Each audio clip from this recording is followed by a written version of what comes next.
I guess we'll just start with Tobias. Just what did Yeah. you kind of make of his night overall, not the scoring, rebounding, assisting? What did you think of it? Yeah, I mean, I think that give them some credit. I think they did a good job of planning for Joel, and I think you got to the ball was where it was needed to go a lot because it happened to be Tobias, right? And I think he kind of felt that early, and I think sometimes the ball energizes you to do other things too. So and I keep saying that Tobias is a really good player. He does a lot of things. Things go like sometimes the shots find you, sometimes they don't. And tonight the ball found him a little more, and he took advantage of it. And then Joel in the second half, obviously you got off to a really slow start. But what do you think was the cause of the slow start? And then what do you think about it to get going against him? Yeah, I mean, I think again, like the kind of the way the season plays out sometimes. I mean, that was a fairly I want to say emotional win the other night, but it was a bigger game, playing the number one team in the West, and pretty spent a lot of energy and emotion on that game, and didn't totally surprise me that we didn't come out like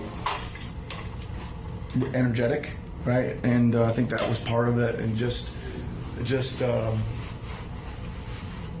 wasn't just him. I think it was everybody. I mean, it was we know that they kind of score in transition. They're very good at scoring in transition. We gave up like 19 transition points to start the game. We just couldn't quite get ourselves to lock in. And then again, we did in the second. I thought we played some good stretches of defense. We certainly held them down. I think their second quarter, 21. I think stretches of the third again were really good defensively. Anyway, then Joel got going. I think he just started playing a little sooner.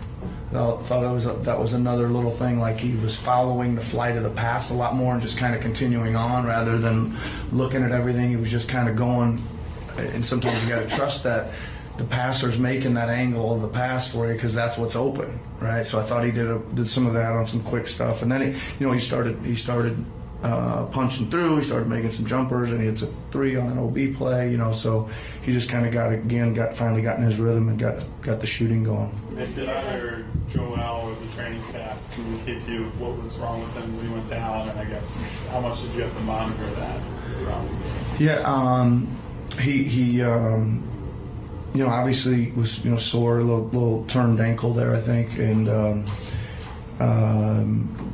they didn't say much. I think he was okay. Obviously he stayed in the game and didn't change any part of his rotation, I don't think, at all for the night, except for at the very end. But yeah, I mean, I imagine, it's a turn, played through it. I'm sure it'll be sore tomorrow. We're going to probably have to monitor it pretty closely for the next couple of days before we get on the plane. When you can sense that maybe the team doesn't come out with the energy like we're talking about, like what do you do to try to call us out? Like, okay.